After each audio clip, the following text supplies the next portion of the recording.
بسم الله الرحمن الرحیم. نن شپږشتم تاریخ د اولې میاشتې 1415 کال دی او زموږ استاد صاحب دویم درس دی. تیر درس کې موږ دا ویلو چې د تجوید د شروع کولو نه مخکې یو څو شیان هغه پیژندل ضروري دي.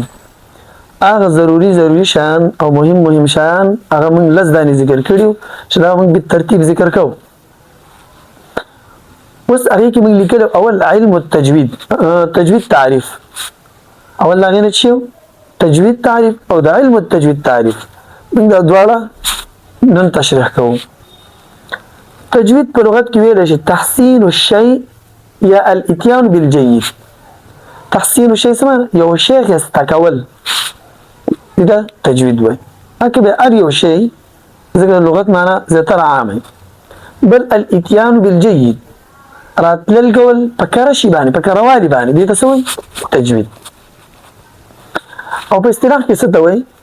هو اداء الحروف من مخارجها الخاصة لها مع جميع صفاتها اللازمة والعارضة بسهولة وبغير كلفة. دا د تجوید تعریف. دا به تاسو ښه زده کوئ. صحیح ده؟ اوس معنی څه ده؟ موږ معنی لاندې لیکلې ده، تاسو چې لیکئ به د دې نه معنی ولیکئ. خو موږ ویو هو اداء الحروف. تجوید څه ته وایي؟ دا ادا کول د حروفو دي من مخارجها الخاصة لها د خپلو خاصو مخارجونه مع جميع صفاتها اللازمة والعارضة سره د سنه ټول صفات لازمه او عارضه. اوس یو سړی دی ادا د حروفو کوي خو د خپل مخرج نه کوي، دا غلط دی، دا تجوید نه دی. یو سړی دی دا د مخارجونه ادا کوي خو صفات لازمه او عارضه نه ادا کوي، بین تجوید نه دی. صفات لازمه سره زاد د حرف جوړیږي او عارضه سره تحسین د حروف راځي. بل شرط دا دی بسهولة وبغیر کلفة. بسهولة په نرمۍ سره وي، تلاوت کې به سختی نه. کوم تلاوت کې چې سختی وه هغه د تجوید د قواعدو برابر نه دی، ځکه به صفات لازمه کې مشکل دی. وبغیر کلفة او بغیر د تکلف نه، نرمي به تکلیف پکې نه، نرمي وه او تکلیف پکې، نرمي نه وه او تکلیف پکې، تکلف پکې، مشکل حرف ویلې، سخت حرف ویلې، سختی و پکې، دا به تجوید نه. د تجوید تعریف شو عربي کې، و د ترجمه شو. موږ تاسو ته ویلو پرون چې موږ د تجوید تعریف او د علم التجوید دواړو تعریفونه کوو. دې دواړو کې فرق دی، فرق موږ لیکلی. دویم د تعریف د علم التجوید. تعریف د علم التجوید څه ته وایي؟ هو علم يبحث فيه عن مخارج الحروف وصفاتها وعن طرق تصحيح الحروف وتحسينها. دا بار دې لپاره وایو که کوم ټکي باندې تاسو نه پوهېدلی نو زموږ د صوت او اواز نه به تاسو یادوئ. هو علم، دا یو علم دی. تجوید علم څه دی؟ دا یو علم دی. يبحث فيه عن مخارج الحروف، چې بحث کېدلی شي په دې کې د مخارج د حروفونه، وصفاتها او د صفاتو د حروفونه. په دې کې بحث د چا نه کېږي؟ مخارجونه او صفاتونه. دریم وعن طرق تصحيح الحروف وتحسينها.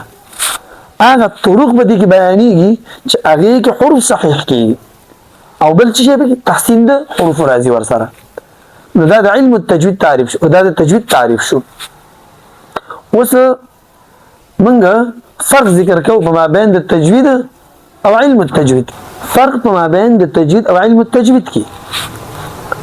علم التجوید دا د هغه علم نوم دی چې د علم لپاره یو څو قواعد بیانېږي پکې، او تجوید د هغه عمل نوم دی چې په کولو سره د قرآن کریم الفاظ او حروف ښایسته کېږي.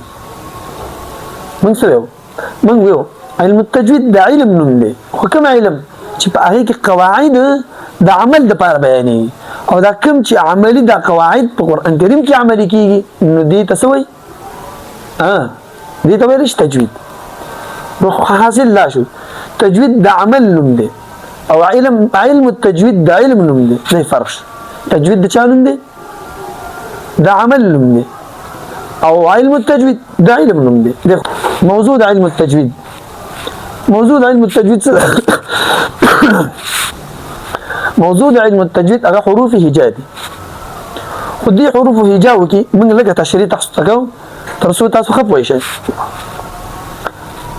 حروف هجا دي الف نه تر یا پورې دا ټول حروف نه حروف دي، دا ټول حروف هجا دي او ټول کلمات د همدې نه به جوړ دي. اوس موږ وایو دا حروف هجا په درې ډول دي. اول هغه حروف چې دوه ټکو څخه جوړ وي، لکه چې یا با وګوره د دوه ټکو څخه جوړه ده، یو ب ده او بل الف ته پکې دغسې با الف با، او دا 12 حروف دي. دا ځان له وشمارئ وی ګورئ. دویم هغه حروف چې درې ټکو څخه جوړ دي، لکه جیم ور جیم جا یا میم. جیم دا د درې حروف څخه جوړ دي، درې ټکو څخه جوړ دي، او دا به 14 حروف دي. وی ګورئ بیا.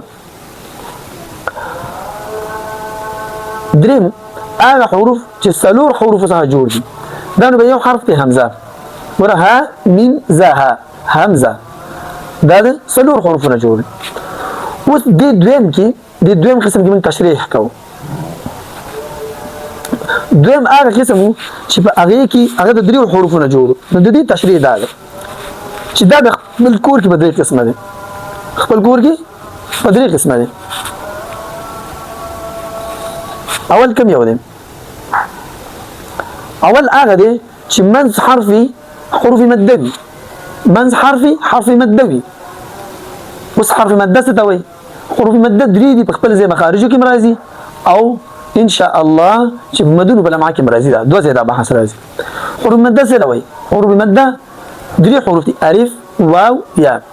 الف چې ما قبل ورنه فتحه وي، واو ساکن ما قبل ضمه وي، یا ساکن ما قبل کسره وي. نو دې ته څه ویل شي؟ حروف مده. نو اول قسم کوم یو شو؟ چې منځ حرفي مده وي، لکه جیم دال ذال سین شین صاد ضاد قاف کاف لام میم نون واو، دا حروف ټول دیارلس دي. دویم هغه حروف چې منځ حرفي لین وي، منځ پاتې شوی دی، هغه حرف چې منځ حرفي لین وي، لکه عین غین. حرفي لین څه ته وایي؟ حروف لین دوه دي، یو دی واو او بل دی یا. واو کله چې ترېنه مخکې زبري، یا ساکنه مخکې ترېنه زبري، لکه خوف صیف. صیف کې وګورئ یا نه مخکې زبر دی، او خوف کې واو نه مخکې فتحه ده. نو دا حروف دوه دي، عین او غین. ګوره یا نه مخکې عین باندې زبر دی، او غین یا نه مخکې غین باندې زبر دی. نو دوه حروف عین او غین. او دا دوه حروف دي. صحیح. دریم هغه حروف چې منځ حرفي نه مده وي ونه لین. غرض د علم التجوید تصحیح الحروف، حروف صحیح کول، حروف صحیح ادا کول، دا غرض د علم التجوید دی. طالب العلم ولې دلته راځي؟ ځکه راځي چې حروف صحیح کړي. دویم غرض یې موږ لیکلی هو صون اللسان. دا څه ته وایي؟ غرض د علم التجوید صون اللسان، بچ کول د چا دي؟ د ژبې دي. عن الخطأ في أداء القرآن، د خطا نه په ادا د قرآن کې، وتلاوته او په تلاوت د هغې کې. ژبه به ساتي، د خطا نه به هم ساتي په ادا د قرآن کې، د خطا نه په ادا د قرآن کې او په تلاوت دواړو کې. كما أنزل، لکه څنګه چې نازل شوی الله رب العالمین، لأنه به الإله انزل. څنګه چې الله رب العالمین د قرآن کریم په کوم ادا او په کوم تلاوت او کومې طریقې سره نازل کړي، اما قصې سویل دي ته تجوید وایي. غرض د علم التجوید وایي. بل دی تحسین القرآن. غرض د علم التجوید بل دا دی چې قرآن کریم ښایسته کول. دا د همدې سره تړلی، څنګه چې الله نازل کړی دی دغه شان ښایسته قرآن کریم لوستل. اوس مقدمة الجزري موږ تاسو ته ویلي چې دا یو سل نهه اشعار دي. موږ تاسو ته هره ورځ یو دانه ویم. یو دانه موږ پرون ویلي، دویم شعر الحمد لله وصلى الله على نبيه ومصطفاه. الحمد لله وصلى الله على نبيه ومصطفاه. يقول راجي عفو رب سامعي محمد بن الجزاري الشافعي. الحمد لله وصلى الله على نبيه ومصطفاه.